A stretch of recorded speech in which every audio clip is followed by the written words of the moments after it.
अगर आपको ईश्वर से मिलना है, ईश्वर से जुड़ना है, तो उसके लिए सबसे पहले इंसान बनना पड़ेगा, मनुष्य बनना पड़ेगा, मानव बनना पड़ेगा।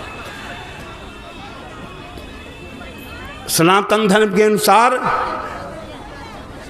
इंसान बनने की 10 शर्तें हैं। अगर आप इंसान नहीं बनेंगे तो ईश्वर से जुड़ नहीं सकते। आपने योग का नाम सुना होगा, योग मशहूर। योग का मतलब है ईश्वर से जुड़ना। योग, ईश्वर से जुड़ने की विद्या का नाम योग है। और योग की 8 सीढ़ियां हैं। यम, नियम, आसन, प्राणायाम, प्रत्याहार, धारणा, ध्यान, समाधि। ये 8 सीढ़ियां हैं योग की, यानी ईश्वर से जुड़ने की। तो इन सीढ़ियों में सबसे पहली सीढ़ी है यम, यानी मनुष्य बनना। आप सबसे पहले मनुष्य बन जाओ। और मनुष्य बनने की 10 शर्तें हैं। अहिंसा, सत्यम, अस्तेयम, ब्रह्मचर्यम, दयार्जवम, क्षमा, धृतिर्मिताहारा, शौचम चयु यमा 10। ये 10 शर्तें हैं मनुष्य बनने की, इंसान बनने की, सनातन धर्म के हिसाब से। और यही 10 शर्तें इस्लाम में भी हैं।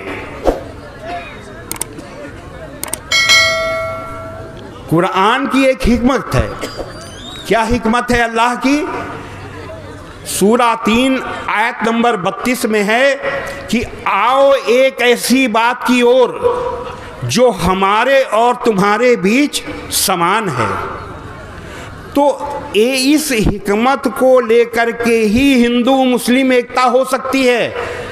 अगर हम बताएं कि जो सनातन धर्म है वही इस्लाम है, तो ये बताने से ही हिंदू और मुसलमानों के बीच एकता हो सकती है, भाईचारा बन सकता है। और आप ये निश्चित जान लीजिए कि इस्लाम के विरोधी तब तक सफल नहीं होंगे जब तक आप हिंदू मुस्लिम एकता की पैरोकारी करते रहेंगे।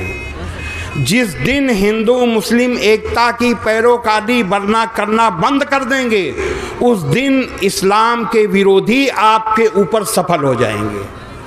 ये हम बहुत काम की बात बता रहे हैं। तो अगर इस्लाम के विरोधियों को असफल करना है, हराना है, तो जरूरी है कि आप हिंदू मुस्लिम एकता की बात करिए और कुरान की इस हिकमत को लेकर के चलिए कि आओ एक ऐसी बात की ओर जो हमारे और तुम्हारे बीच समान है। तो ये समानता हम बताने जा रहे हैं कि 10 जो शर्तें हैं इंसान बनने की, वही शर्तें कुरान में और हदीस में हैं। पहली शर्त क्या है? अहिंसा। अहिंसा का मतलब ये नहीं है कि कोई आपके गाल में एक तमाचा मारे तो आप दूसरा गाल बढ़ा दो दूसरा तमाचा खाने के लिए। ये अहिंसा नहीं है। ये हिंसा को बढ़ाना है, उसका मनोबल बढ़ाना है। इससे जो हिंसा करने वाला व्यक्ति है वो एक नहीं 4 तमाचे मारेगा। अहिंसा का मतलब है हिंसा करने वाले को रोकना। जो हिंसा करना चाहता, मारकाट करना चाहता, उसको रोकना। हजरत मोहम्मद सल्लल्लाहु अलैहि वसल्लम ने बड़ी हिंसा, बड़ी मारकाट को रोकने के लिए छोटी छोटी लड़ाइयाँ लड़ी, छोटी हिंसा की, क्योंकि बिना उसके बड़ी लड़ाई रुक नहीं सकती थी। तो इस अहिंसा के लिए जरूरी है हम हिंसा करने वाले, मार काट करने वाले इंसान को रोकें। और कुरान में मनसा वाचा कर्मणा, मन से, वचन से, कर्म से, तीनों तरीके से अहिंसा है। तीनों तरीके से हिंसा का विरोध है। यानी किसी को मन से, यानी किसी को किसी भी तरीके का कष्ट पहुंचाने के लिए, तकलीफ पहुंचाने के लिए सोचो भी नहीं। ये है मन से हिंसा। और ये कहाँ है? कुरान के सूरा 28 आयत नंबर 83 में है। अल्लाह वादा करता है कि आखिरत का घर यानी जन्नत हम उन लोगों के लिए खास तौर से देंगे जो धरती में जुल्म और फसाद करने का इरादा नहीं रखते। यानी जो धरती में जुल्म और फसाद करने के बारे में सोचते तक नहीं, उनको हम जन्नत का घर सबसे पहले देंगे। ये कुरान की सूरा 28 की आयत नंबर 83 है। ये मन से हिंसा है। दूसरी वचन से हिंसा, यानी किसी को कोई ऐसी बात मत कहो कि उसको तकलीफ हो, उसको कष्ट हो। ये वचन से हिंसा। ये कुरान में कहाँ है? सूरा 41 आयत नंबर 34 में है कि भलाई और बुराई बराबर नहीं हो सकती, तो लोगों की सख्त बातों का ऐसे तरीके से जवाब दो जो बहुत अच्छा हो। ऐसा करने से तुम देखोगे कि जिसमें और तुम में पहले दुश्मनी थी, अब वो तुम्हारा गहरा दोस्त है। दुनिया की किसी किताब में इतनी अच्छी बात नहीं दी गई। इस्लाम में क्या कहा गया है कि अगर कोई बुरा भला कहे तो तुम बदले में उसको बुरा भला मत कहो, इतने अच्छे तरीके से उसको जवाब दो कि वो तुम्हारा दुश्मन की जगह दोस्त बन जाए। इसीलिए हम कहते हैं कि इस्लाम दिल जीतने का मजहब है। इससे तो और ऐसे धर्म को दहशतगर्दी से जोड़ा जाता है।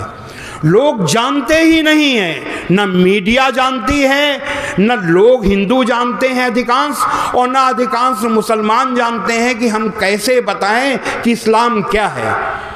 इस्लाम क्या है? मैंने बताया कि भलाई और बुराई बराबर नहीं हो सकती, तो लोगों की सख्त बातों का ऐसे तरीके से जवाब दो जो बहुत अच्छा हो। ऐसा करने से तुम देखोगे कि जिसमें और तुम में पहले दुश्मनी थी, अब वो तुम्हारा गहरा दोस्त है। ये है इस्लाम।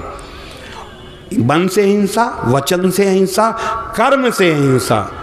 कर्म से हिंसा ऐसी अहिंसा है कि जो लोग दहशतगर्दी को इस्लाम से जोड़ते हैं, जो कहते हैं कि इस्लाम में क्या है कि बम बांधो और निर्दोषों को मार दो, उनके लिए जवाब है। किससे जवाब है? अल्लाह के हुक्म से जवाब है। अल्लाह का आदेश क्या है लोगों के लिए, मुसलमानों के लिए, पूरी दुनिया के लिए? सूरा 5 आयत नंबर 32 में है कि जिस किसी ने एक निर्दोष का कत्ल कर दिया तो मानो उसने सारे इंसानों का कत्ल कर दिया, और जिस किसी ने एक निर्दोष को बचाया तो मानो उसने सारे इंसानों को जीवन दे दिया, सारे इंसानों को बचा लिया।